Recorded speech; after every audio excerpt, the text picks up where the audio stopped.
Hey everybody, welcome back to Messy Vegan Baker. I'm Christina and today is day 10 of 12. So close. Today we are going to be making brownies because I know it's technically not a cookie, but I figured if you don't have fudge and brownies, you're missing out. You know, those are like staples in holidays. I couldn't decide on what recipe I wanted to do, but I decided in the end to go with a family recipe. So these brownies are called saucepan brownies because we have the butter and chocolate in here, and then after this is melted, we'll bring it back here and we'll add all of our other ingredients. I don't know if that's normal for brownies or not.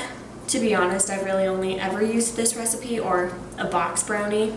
In case you were wondering why I look the same as the end of my fudge video, it's because I filmed that in the same day. Sometimes filming gets wonky. Anywho, let's begin. So this is nice and melted and smells delicious. So we're gonna add 2 cups of sugar. And 2 cups of sugar. Mix these in really well. Now we add the eggs. So I decided to use flaxseed eggs because I've heard that these work really well for brownies because they help keep it together.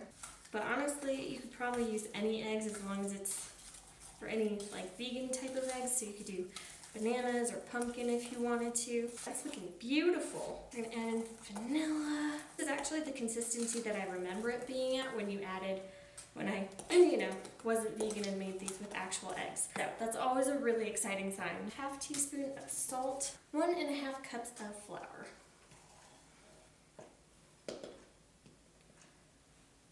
There's 1. Make sure you preheat your oven to 375. And then this says to bake for 25 minutes. Which I don't know about you, but that seems like a really long time.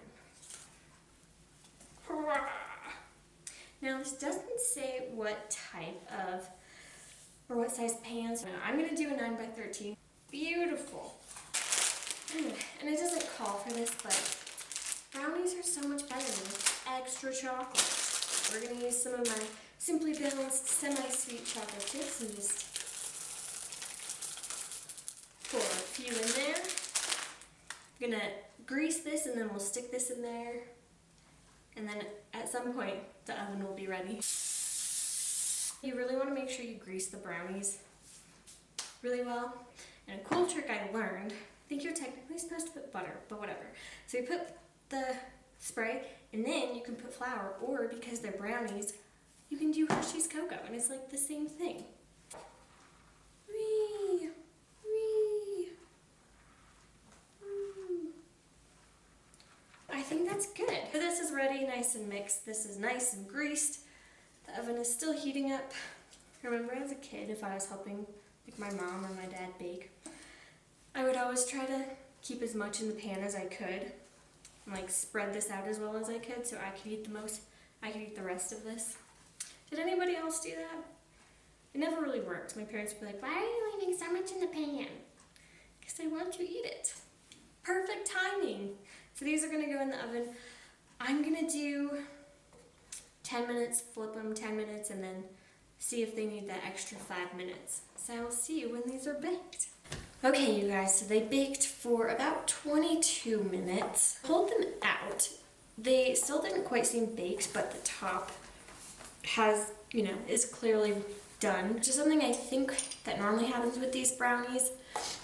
But then when I took it out, I heard like bubbles boiling underneath, which really scared me because I attempted to make brownies a while ago and they didn't turn out. Granted, I used aquafaba for it, and I think I just didn't whip it properly. It didn't cook, like all the liquid just came to the top and just boiled, and so I was really nervous because it was a bad flashback to there, but this was the right consistency. It has cooled down and there's no more bubbles, so we're gonna cut a little piece and see how these turned out, if they did.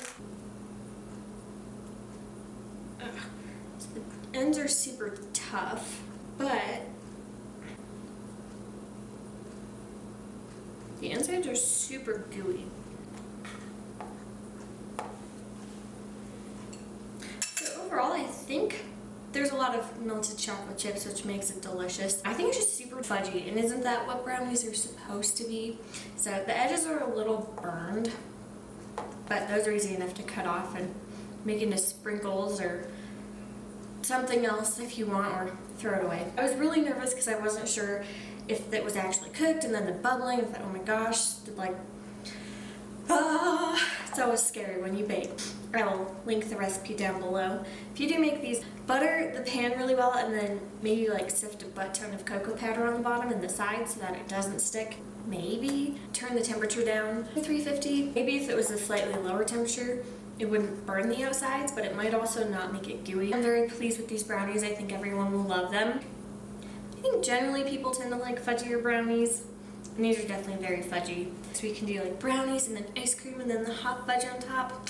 Ugh, I love the holidays. We get to eat all the sugar. Thank you so much for watching. I hope you learned something or have a new recipe you can try out if you want. Tomorrow is day 11, and I am making the classic sugar cookies. So stay tuned for that, and I will see you guys tomorrow. Bye.